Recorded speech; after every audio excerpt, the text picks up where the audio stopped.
I want to do a berry look today, very much inspired by my dark nail. In terms of coverage, we are going to attempt to use as little as possible for today. For that, I like to start with a glowy kind of priming product. This is by Says, the Glowy Super Gel. It's very, very lightweight. It's such a beautiful texture. It reflects the light so nicely. So when you apply a thinner texture that has soft reflective particles in it, might be a nice product for you to start with when you have redness, because it will bounce off the discoloration, I would say, a little bit. This kind of distracts from the discoloration and gives my skin like a nice ethereal glow. Whole complexion, I'm gonna use two different kind of concealers, one that is more like my skin color and one that corrects underneath my eyes. Perez, the Lychee Creme Corrector in the shade, it's the second shade. It has a little bit of yellow, a little bit of peach, and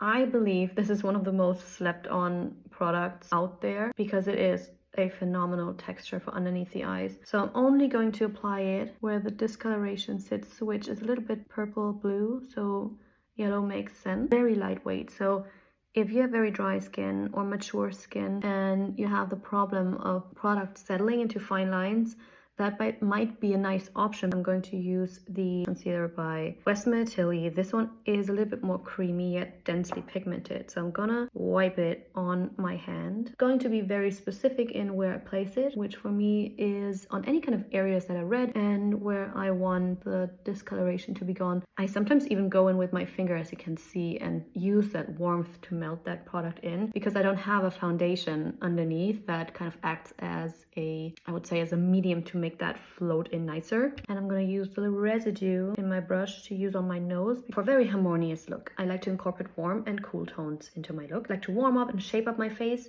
I'm going to start with the Heather Fields Multi-Use Ceramide Palette, and I'm gonna start with that taupey brown for a little bit of a contour, also giving me that first layer of warmth. This is a nice color. It's not too gray. I'm not into these very gray colors. This is shaping up quite nicely. Always put that color a little bit on the crease as well. Now I'm going to add a little bit of warmth using the Shape Stick by Axiology in the shade Dark. I love the undertone of dark. I'm very softly buffing it on that same brush, and then take that excess off. These are the two shades next to each other. We have now a little bit more saturation with the Shape Stick by Axiology, and I'm slightly gonna buff and dance it on top of that contoury shade. Also a little bit in the crease to warm up my face. This is with a hint of warmth, and this is without.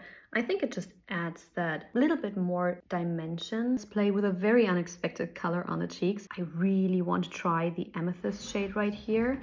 Oh my god, my cat is going nuts.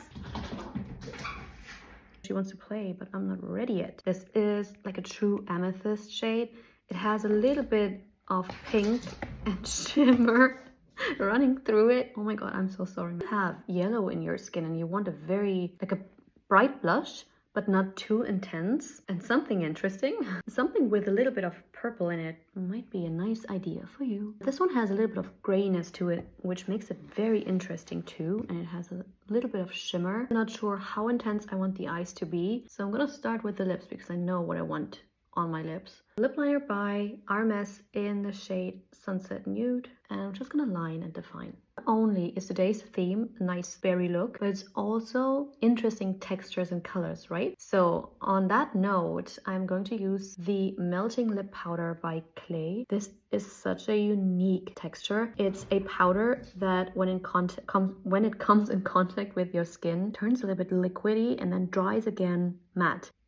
Do you see? It's turning liquidy and it looks glossy, but it's gonna dry down into a nice comfy matte.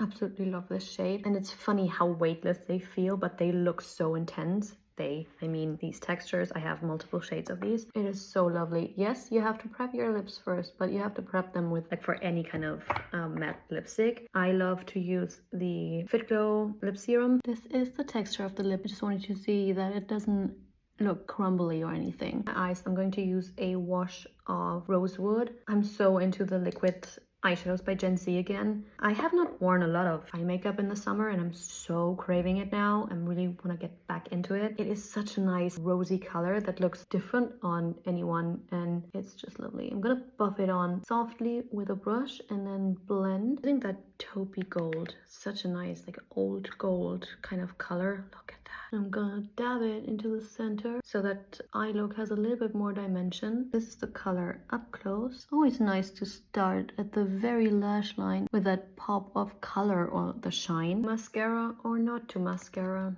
That is always the question with me, because I think so many looks work without mascara, especially this one looks so elegant. I think it's a different look without mascara, and you will see in a second and tell me what you like better. I love this for a more intense effect. Low drama and volume. I'm gonna use the deeper shade in this palette and then we have used all the shades. This is such a nice and well thought out color. I think the whole palette is so beautifully thought out.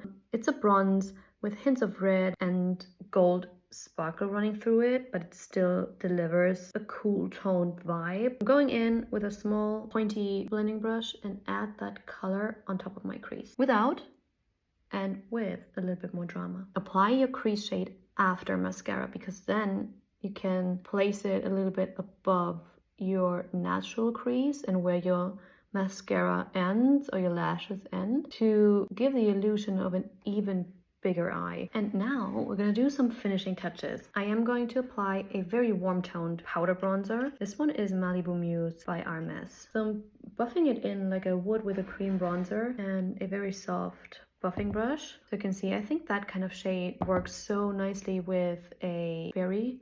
So I like to go a little bit warmer because we have so many cool toned features now. Soft second layer of blush with Lychee by Gen Z. Once again, we have a very silky texture. Add a little bit more brightness to the cheeks. Of course, I'm going to finish with a touch of powder and then I'm going to use a tiny brush, my Kosas powder in Airy, and very specifically powder where I still want a little bit of powder. And this one gives just a slight hint of coverage as well because we are wearing just so little complexion anyway. I like just shaping a little bit with that powder too, but not too much. I mainly want to focus on getting rid of that center shine.